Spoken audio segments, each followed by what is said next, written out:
So as we have talked about many times, the NFL Combine is the place for players to really take off and make a name for themselves, right? Some players go up the draft board, some players go down the draft board. For example, our guy right now, apologize taking my webcam away, I keep almost sneezing for some reason, but Orlando Brown Jr., when he went to the Combine back in the day, he was projected to be a first round pick. And then after having one of the worst combine experiences of anyone out there, he ended up dropping to the third round to the Ratbirds. But he was supposed to be a first round pick going into the combine, ends up coming out as a third round pick. So, well, yes, it can, make you go from a third to a first. It can also make you go from a first to a third. And yeah, just keep that in mind. Now, we sit at the 18th overall pick, but the guy I want to talk about today is actually not at the 18th overall pick, and it's going to be, where is this thing right here? Here it is. D tackle from Florida State, Braden Fiske. He is a D tackle prospect, and he scored an unofficial 9.97 RAS out of a possible 10. This ranks 6 out of 1,620 tackles, D tackles from 1987 to 2014. And currently, he is sitting right around the 59th overall pick. So, meaning that he'll probably go around that time area. So, which, if you do not know, is really the end of the second round. But when you look at how amazing this is, here's a comparison to the NFL. Chris Jones hit a 8.42 on the RAS score. We also have Aaron Donald, a 9.66, and Dexter Lawrence, who hit a 9.86. And this guy hit a 9.97, which is almost to a point where that is unbelievable, right?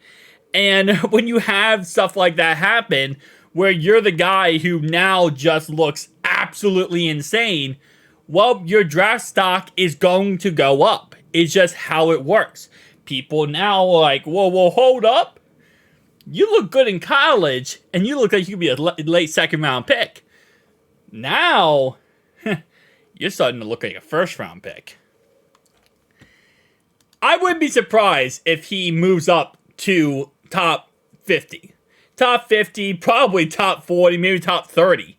It's very possible he ends up becoming a first round pick. Now, let's do this mock draft how we're sitting right here. So right now, we're currently sitting at the 18th overall pick. And this is where things are going to get a little shaky. Because J.C. Latham is off the board. Fuga is off the board. Fuaga is off the board. J.C. Latham's off the board. Nate Wiggins is off the board. Jared Verse. Jackson Powers Johnson goes right before us.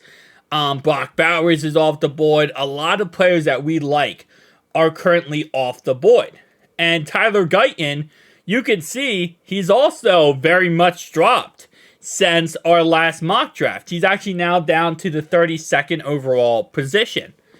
Mims is now 23rd, so Tyler Guyton is kind of dropping a little bit. He used to be the tackle right after Mims. And now Troy is up there, Graham is up there, and there's a lot of other guys who are really, making a name for themselves. And as it says right here, it looks like more of a pass blocker. He's actually not mocked to go to us at all, which is kind of surprising. I expected most, tackles in this draft to be mocked to go to us.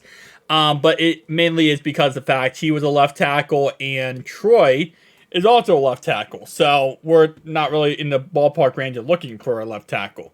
Well, someone like this, Tyler Guyton, who is a right tackle, actually is also not trending to be picked by us. Is Mims? Should be? Wow, I'm actually surprised that none of these guys are connected to us here. It used to be, at least a little while ago, that all these tackles were, the Bengals were, mocked to. But let's look at this pick here. So, pick 18. The best player on the board, in my opinion, easily is Dallas Turner. That's not a question. Absolute monster pass rusher out of Alabama. See, this is a weird situation because you got Mims, who's more of a project. You got Tyler Guyton, who I think is an ultimate project. These other guys are left tackles who could play right tackle, don't get me wrong, but they're kind of up in there. You have Taron Arnold, who's a monster corner. Same thing with Kool-Aid McKinstry. He's also a monster corner here. And then you got Newton, who's also a really great player. Ooh. Yeah, See, I know I'm gonna get grilled in the comic section. You passing on Dallas Turner and passing on Newton and you're passing on these corners and this edge rusher here and going with Mims. We do need a tackle, but you can't. You really can't look away from best player available. You can't. And I feel like in this situation, we're going to go best player available. I hate to go an edge rusher back-to-back drafts, though. I feel like if this is the Bengals, they're going edge rusher here. They're not going tackle. I'm going Dallas Turner. I don't love that pick, but and then Chop Robinson falls to us. That is disgusting. Chop Robinson's a monster. But I'm not going Chop Robinson because this is actually outside Chop Robinson, this Kingsley is a guy that we talked about before. He was at the Senior Bowl. Everybody loves him at the Senior Bowl. The Cincinnati Bengals especially loved him at the Senior Bowl. He is a prospect that is being mocked up and down to the Cincinnati Bengals. So let's actually take a look at this real fast. So, hold up. Where did that D tackle go? Let me see. Braden Fiske. Where did he end up going here? Did he go in the second round? Because just because he's ranked the 59th overall pick doesn't mean he's going to go there. Wow, so Chris Jenkins went here, which means Fiske. No, he's not still on the board. I might be blind, so I'm going to have to do this. Fiske, let's see. Okay. Hold up. Where is... Oh, it's Fiske. I don't know why I thought his name was Frisky. He went pick 57. Okay, so he went 57, which is right around the end of the second round here. It's what? 9 picks away from the second round being ended. So he went number 57. Okay, so... Interesting. Now where would I go in the third round is the question. I'm not going wide receiver. How about guard?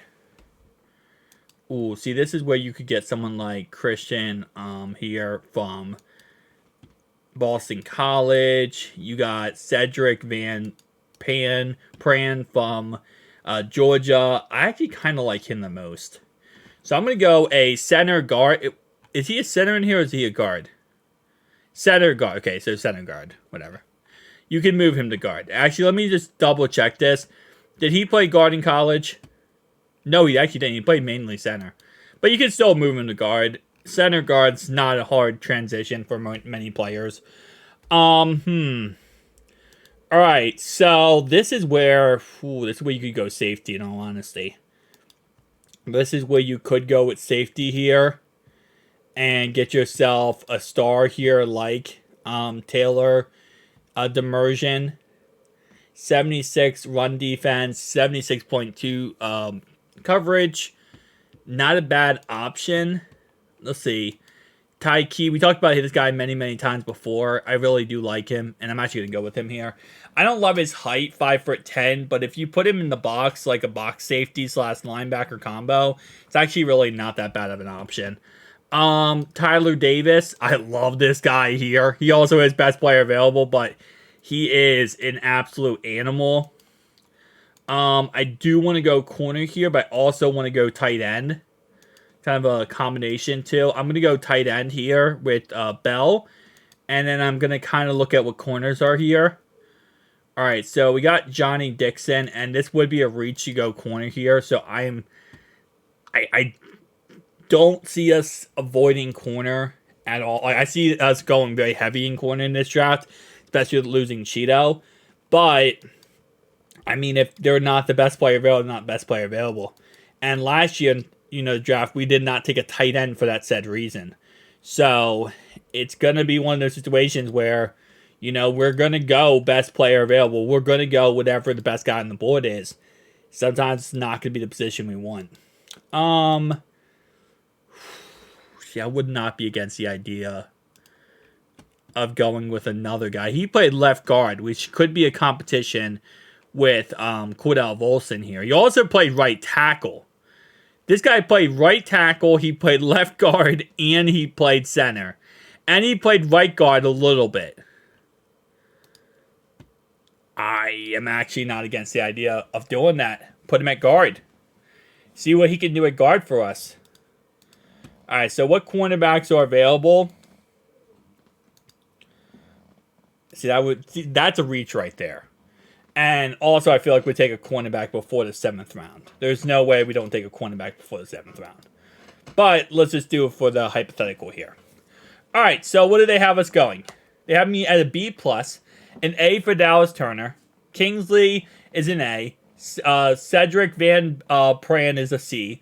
Tyke Smith is a B+. Tyler Davis is an A-. Bell is an A. Hunter is a B-. Jarius Monroe is a C. And Dallas Grant is a C+. So this gives us a new right tackle, right away.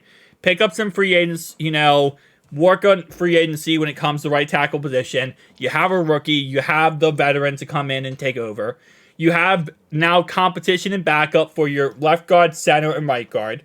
Well, not for center, really, but your left guard position. You got 2 guys right here. Right? Could be competition with Cordell Volson. You got a safety to help out in the back end. Especially with losing Nick Scott, you're going to want to have a safety here. You got interior defensive lineman. You got yourself a star edge rusher here. Cornerback helps out losing Cheeto. A linebacker helps out in that department. Yeah, I'm not against this. I think this is a pretty good draft. Tell me down below your thoughts and opinions. See you guys next one.